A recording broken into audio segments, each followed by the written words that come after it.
Hello friends, welcome back to our channel மாணக்கராசிரியர். இன்னைக்கு இந்த வீடியோல நம்ம என்ன பார்க்க போறோம்னு பார்த்தீங்கன்னா 11th ஸ்டாண்டர்ட் ஜுவாலஜி பப்ளிக் எக்ஸாமினேஷனுக்கான ஒரிஜினல் क्वेश्चन பேப்பர் தான் பார்க்க போறோம். சோ எக்ஸாமுக்கு போறதுக்கு முன்னாடி இந்த क्वेश्चन பேப்பர்ல இருக்கக்கூடிய 1 மார்க், 2 மார்க், 3 மார்க், 5 மார்க் எல்லாத்தையும் ஒரு டைம் ரிவைஸ் பண்ணிட்டு போங்க. சோ இந்த क्वेश्चन பேப்பருக்கான கீ ஆன்சர் ஃபுல்லா பார்க்கலாம். சோ ஃபர்ஸ்ட் பின்வருவனவற்றில் இரத்த முறைதலில் பங்கேற்காது எது அப்படினு கேட்டிருக்காங்க. சோ இதுக்கு கரெக்ட்டான ஆன்சர் வந்து பார்த்தீங்கன்னா பிலிரூபின் அப்படினு வந்து பார்த்தீங்கன்னா சொல்லிடுவோம். பிலிரூபின் தான் வந்து கரெக்ட்டான ஆன்சர். அயோடின் கலந்த உப்பு டேஸ் தரத்தில் முக்கிய பங்காற்றுகிறது அப்படிங்கிற மாதிரி 1 மார்க் கேட்டிருக்காங்க. இதுக்கு வந்து பார்த்தீங்கன்னா நமக்கு காய்டர் ஆப்ஷன் ஏ காய்டர் வந்து கரெக்டான ஆன்சர். நெக்ஸ்ட் வந்து சிறுநீர் அடர்வு நெப்ரான் எப்பகுதி சார்ந்துள்ளது? Concentrations of urine dependent upon for the parts of nephron அப்படின்னு கேட்டிருக்காங்க. அப்போ இதுக்கான கரெக்டான ஆன்சர் வந்து என்ன வரும்? ஆப்ஷன் டி லாங் ஹென்லேஸ் லூப்னு சொல்லுவோம். அதாவது ஹென்லே வளைவின் நீளம் அப்படின்னு சொல்லியிருக்காங்க. நெக்ஸ்ட்டு இயல்பான ரத்த சர்க்கரையோடைய அளவு வந்து எவ்வளோ? இந்த 1 மார்க் வந்து பார்த்தோன்னா ரொம்ப முக்கியம். இதுக்கு நீங்கள் ஆ டிக் பண்ணாலும் கரெக்டு தான், அதே மாதிரி பி டிக் பண்ணாலும் கரெக்டு தான். ஏவும் கரெக்டு தான், பியும் கரெக்டு தான். 70லேருந்து 110 இருக்கணும், அதாவது 70லேருந்து 100 mg அப்படிங்கிற மாதிரி இருக்கணும். தவளையின் சிறுநீரகம் வந்து பார்த்தோன்னா எந்த வகைன்னு கேட்டிருக்காங்க. ஸோ இதுக்கு வந்து பார்த்தோன்னா ஆப்ஷன் ஏ மியூசோ நெப்ரஸ் தான் கரெக்டான ஆன்சர்.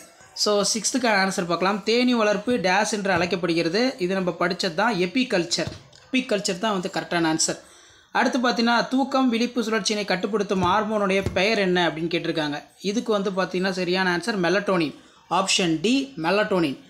8th நெமட்டோடுகளில் காணப்படும் கழிவு நீக்க உறுப்பு அப்படின்னு கேட்டிருக்காங்க. அப்போ 8த்துக்கு கரெக்டான ஆன்சர் வந்து என்ன வரும் அப்படின்னு வந்து பார்த்தீங்கன்னா ஆப்ஷன் ஏ ரெனட் செல்கள் தான் வந்து கரெக்டான ஆன்சர்.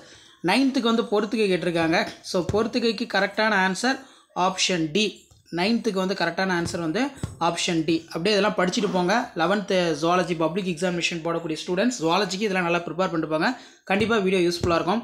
பிசிஆர் தொழில்நுட்பத்தில் பயன்படுத்தப்படும் டிஎன்ஏ பாலிமரஸ் நொதி அப்படின்னு கேட்டிருக்காங்க. அப்போ 10த்துக்கு வந்து பார்த்தீங்கன்னா ஆப்ஷன் பி தெர்மாஸ் அக்வாட்டிக்ஸ் தான் கரெக்டு.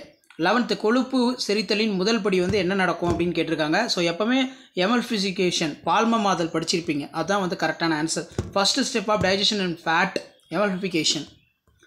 நெக்ஸ்ட் வந்து பூச்சிகளுடைய சுவாச உறுப்பு அப்படின்னு கேட்டிருக்காங்க. 12 பொறுத்தீங்கன்னு ஆப்ஷன் பி ட்ரக்கியல் டியூப்ஸ். அடுத்து குறுகிலை கொண்ட எபித்திலியம் எங்கே காணப்படும்? ஸோ இது வந்து பார்த்திங்கன்னா நமக்கு 13வது கொஷனில் கொடுத்துருக்காங்க. ஆப்ஷன் சி ட்ரக்கியா மூச்சுக்குழல். சுவாச மையம் காணப்படும் இடம் எது அப்படின்னு கேட்டிருக்காங்க. அப்போ 14வதுக்கு கரெக்டான ஆன்சர் வந்து ஆப்ஷன் பி மெடுலா ஆப்ளிகேட்டா. நெக்ஸ்ட் வந்து தசை நார்களின் செயல் அலகு வந்து என்ன அப்படின்னு கேட்டிருக்காங்க. ஸோ அதுக்கு வந்து கரெக்டான ஆன்சர் வந்து என்ன வரும்? தசை நார்களுடைய செயல் அலகு அப்படின்னு வந்து கேட்டிருக்காங்க. அப்போ 15க்கு கரெக்டான ஆன்சர் வந்து என்ன வரும்னா மெடுலா ஆப்ளிகேட்டா தான். 15வதுக்கு கரெக்டான ஆன்சர் தசை நார்களுடைய செயல் அலகு எதை குறிக்குதுன்னா sarcomere. Option B sarcomere. So அதெல்லாம் நல்லா படிச்சுக்கோங்க. இதில் கூட 2 மார்க் பார்க்கலாம். 6×12 விலங்கு காட்சி சாலைக்கும் வனவிலங்கு சரணாலயத்திற்கும் உள்ள வேறுபாடு. சுடர் செல்கள் என்றால் என்ன? ஒரு பேஸ் மேக்கர் என்ன செய்கிறது? நாங்குள் கட்டிகள் என்பது என்ன? மெட்ஹீமோகுளோபின் என்றால் என்ன? அதே மாதிரி எலும்பு தசையின் சுருக்க புரதங்களின் பெயர்களை எழுது. குருட்டு புள்ளி எனப்படுவது எது? ஏன் அவ்வாறு அழைக்கப்படுகிறது? கிரிட்டினிசத்தின் அறிகுறிகளை குறிப்பிட. Write the symptoms of cretinism. Biopsy autopsy நல்லா பார்த்துக்கோங்க. 3 மார்க் பொறுத்த வரைக்கும் 6×3 18. இதில் 33 வந்து கம்பல்சரி. பெயரிடுவதற்கான அடிப்படை விதி டிஃபரன்ஸ் பிட்வீன் கார்டேட் அண்ட் நான் கார்டேட்ஸ். தவளையின் சுவாச முறைகளை பெயரிடுக. மனித கல்லீரலின் பணிகளை குறிப்பிட. நிமோனியா ஏன் ஒரு ஆபத்தான நோயாக கருதப்படுகிறது? நிணநீர் என்றால் என்ன? அதன் செயல்பாடுகளை எழுது. கண்ணின் குறுக்குவெட்டு தோட்டத்தினை படமறிந்து பாகம் குறி. மார்பு கூட்டை உருவாக்கும் விலா எலும்புகளின் வகைகள். அமோனியா நீக்கிகள், யூரிக் அமில நீக்கிகள் ஒப்பிட சொல்லியிருக்காங்க. 5 மார்க் பொறுத்த வரைக்கும் ஆர்த்ரோபோடாவோட characters. Explain the reproductive system of frog. சிறுகுடலில் உணவு செரித்தல். ரத்தம் ஆக்சிஜன் நுரையிலிருந்து திசுகளுக்கு எவ்வாறு கடத்தப்படுகிறது? ABO blood group. தசை சுருக்கத்திற்கான இலை கோட்பாடு கேட்டிருக்காங்க. நியூரான் அமைப்பு. கணையத்தின் அமைப்பினை விவரிக்கவும். நெக்ஸ்ட் சிடி ஸ்கேனிங் என்றால் என்ன? செயற்கை விந்தூட்டம் வந்து கேட்டிருக்காங்க. ஸோ இந்த கொஸ்டின் பேப்பருக்கான ஆன்சர் கீ பார்க்கலாம். இதான் 11th ஸ்டாண்டர்ட் ஜுவாலஜி பப்ளிக் எக்ஸாமினேஷனுக்கான ஒரிஜினல் கொஸ்டின் பேப்பர். கவர்மெண்டோட அஃபிஷியல் ஆன்சர் கீ பார்க்கலாம்.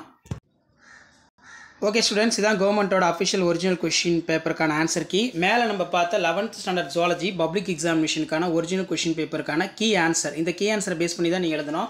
ஃபஸ்ட்டு கொஸ்டின் வந்து zoo and wildlife sanctuary, flame cells, pacemaker, earthworm taste, so blind ஸ்பாட்னா என்ன? இப்படி தான் பப்ளிக் எக்ஸாம் பேப்பர் வேல்யூஷன் கேம்பில் வேல்யூஷனுக்கு மார்க் அலாட்மெண்ட் வந்து கொடுப்பாங்க. சிம்டம்ஸ் ஆஃப் கிரிட்டினிசம்க்குலாம் 2 பாயிண்ட் அதுனா போதும். பயாப்சி ஆட்டோப்சி, அதே மாதிரி ரூல்ஸ் ஆஃப் நாமன் கிளாச்சர் ஒரு 3 பாயிண்ட் இருந்தால் போதும். கார்டேட்டா நான் கார்டேட்டா ரொம்ப முக்கியமான டிஃப்ரென்ஸ் பிட்வீன் நல்லா படிச்சுக்கோங்க. Types of respiration in frog என்னென்ன இருக்குது? பக்குவல் ரெஸ்பிரேஷனு, பல்மனரி ரெஸ்பிரேஷனு, இந்த மாதிரி நிறையா இருக்குது. Function of human liver, destroy aging defective blood cells, store the glucose from the glycogen, store the fat soluble vitamin அப்படின்னு கொடுத்துருக்காங்க. ஸோ இப்படி தான் வந்து வேல்யூஷன் இருக்கும். அதே மாதிரி நமக்கு எல்எஸ் ஆஃப் ஹியூமன் ஐ வந்து கொடுத்துருக்காங்க பாருங்கள். டயக்ராம் வந்து ட்ரா பண்ணணும். Different type of rib bones, true ribs, false ribs, floating ribs, மிதக்கும் எலும்புகள், உண்மை எலும்புகள், போலி எலும்புகள்னு வந்து சொல்லுவோம். ஸோ இப்படி தான் பப்ளிக் எக்ஸாம் பேப்பர் ரிலேஷன் கேம்பில் பேப்பர் ரிலேஷன் ப்ராசஸ் எல்லாமே நடக்கும். Male reproductive system of frog இருக்குது. ஸோ எப்படி மார்க் கொடுத்துருக்காங்கன்னு பாருங்கள். Digestion in small intestine, next வந்து டிரான்ஸ்போர்ட் ஆஃப் ஆக்சிஜன். ஸோ அதுக்கு கீழே டயக்ராம் வந்து பார்த்தீங்கன்னா கொடுத்துருக்காங்க. அதே மாதிரி ஏபிஓ பிளட் குரூப்பிங் வந்து ரொம்ப ரொம்ப முக்கியம். நல்லா படிச்சுட்டு போங்க. ஒன்று டேபிள் படிச்சுக்கோங்க, அப்படின்னா தியரி படித்து வச்சுக்கோங்க. நெக்ஸ்ட்டு வந்து பார்த்தீங்கன்னா நமக்கு structure of neuron. So neuron பொறுத்த வரைக்கும் டயக்ராம் வந்து மஸ்ட்டு, டயக்ராம் இருக்கணும். அதே மாதிரி பேன்க்ரைஸ் டயக்ராம் மட்டும் போட்டிங்கன்னா 2 மார்க் கொடுக்க சொல்லியிருக்காங்க. தியரியில் எனி 6 பாயிண்ட் இருந்துச்சுன்னா 3 மார்க் வந்து கொடுக்க சொல்லியிருக்காங்க, 1/2 மார்க்கு. பேன்க்ரைஸோட ஃபங்க்ஷன் கேட்டிருக்காங்க. அதே மாதிரி சிடி ஸ்கேனிங் வந்து பார்த்தீங்கன்னா கேட்டிருக்காங்க. இதெல்லாம் இங்கிலீஷ் மீடியத்துக்கான கீ ஆன்சர். கீழே தமிழ் மீடியத்துக்கான கீ ஆன்சர் இருக்குது, அதுவும் ஒரு டைம் பார்த்துக்கோங்க. ஸோ மறக்காத வீடியோ யூஸ்ஃபுல்லாக இருந்தால் ஃப்ரெண்டுக்கு ஷேர் பண்ணுங்கள். மாணக்கர் ஆசிரியர் சேனல் சப்ஸ்கிரைப் பண்ணுங்கள். வீடியோ ஃப்ரெண்ட்ஸுக்கு ஃபார்வர்ட் பண்ணிட்டு பாருங்கள். அப்போ தான் நம்ம அப்லோட் பண்ணக்கூடிய வீடியோ எல்லாம் தொடர்ந்து நோட்டிஃபிகேஷன் வரும். குருட்டுப்புள்ளி என்பது என்ன? கண்ணின் பின்முலையில் பார்வை நரம்புகள் நுழையும் பகுதி குருட்டுப்புள்ளி எனப்படும். இப்பகுதியில் ஒளி உணர் செல்கள் கிடையாது, இதனால் குருட்டுப்புள்ளி எனவும் அழைக்கப்படுகிறது. பயாப்சி, ஆட்டாப்சி உயிருள்ள உடலிலிருந்து திசுக்களை எடுத்து நோயின் தன்மை மற்றும் காரணங்களை கண்டறியும் முறை. பயிரிடுவதற்கான அடிப்படை விதிகள் இதெல்லாம் வந்து நல்லா படித்து வச்சுக்கோங்க. முதுகு நாணுடையவை, முதுகு நாணற்றவை வேறுபடுத்துக. தவளையின் சுவாச உறுப்புகள், தோல்வழி சுவாசம், வாய்க்குழி சுவாசம், நுரையீரல் சுவாசம். ஸோ இந்த மாதிரி தான் வந்து பார்த்தீங்கன்னா கீ பாயிண்ட் எல்லாம் நீங்கள் பப்ளிக் எக்ஸாமினேஷனுக்கு பேப்பர் ப்ரெசன்டேஷன் பண்ணணும். ஸோ கண்டிப்பாக இந்த வீடியோ யூஸ்ஃபுல்லாக இருந்தால் ஃப்ரெண்டுக்கு ஷேர் பண்ணிக்கோங்க. முடிஞ்ச வரைக்கும் மாணக்கர் ஆசிரியர் சேனல் சப்ஸ்கிரைப் பண்ணுங்கள். கீழே ஒரு பெல் ஐக்கனை ப்ரெஸ் பண்ணி ஆன் பண்ணுவீங்க. தவளையின் ஆண் இனப்பெருக்க மண்டலம் இந்த 4 பாயிண்ட் எதுனா 3 மார்க்கு ப்ளஸ் இந்த டயக்ராம் வந்து ட்ரா பண்ணாலே போதும். ஸோ ஈஸியாக தான் உங்களுக்கு கீ ஆன்சர் எல்லாமே கொடுத்துருக்காங்க. ஸோ வீடியோ யூஸ்ஃபுல்லாக இருந்தால் வீடியோக்கு ஒரு லைக் கொடுங்க. 11th ஜுவாலஜி பப்ளிக் எக்ஸாமினேஷனுக்கான ஒரிஜினல் கொஷின் பேப்பர் எக்ஸாம் போகும்போது இந்த கொஷின்ஸ்லாம் ஒரு டைம் வந்து ரிவைஸ் பண்ணிட்டு போங்க. இதில் இருக்கிற மாதிரி கீ ஆன்சரை நீங்கள் மேக் பண்ணி எழுதுனீங்கன்னா கண்டிப்பாக நல்ல மார்க் வந்து ஸ்கோர் பண்ணலாம். மறக்காத வீடியோ ஒரு லைக் கொடுங்க. முடிஞ்ச வரைக்கும் வீடியோ ஃப்ரெண்ட்ஸ்க்கு ஃபார்வர்ட் பண்ணுங்கள். அடுத்தடுத்து நிறைய அப்டேட் 11th ஜுவாலஜிக்கு வந்து பார்த்தீங்கன்னா கொடுக்க போகிறோம். ஸோ அந்த அப்டேட்லாம் வரும்னா தொடர்ந்து சேனலை சப்ஸ்கிரைப் பண்ணி நம்ம சேனலை ஃபாலோ பண்ணிட்டு வாங்க.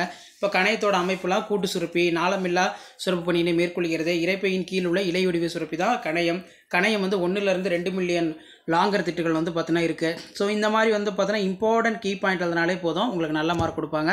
ஸோ வீடியோ ஃப்ரெண்ட்ஸுக்கு ஷேர் பண்ணிக்கோங்க. மாணக்கர் ஆசிரியர் யூடியூப் சேனலை சப்ஸ்கிரைப் பண்ணிக்கோங்க. இதுதான் அப்டேட்டு. நன்றி.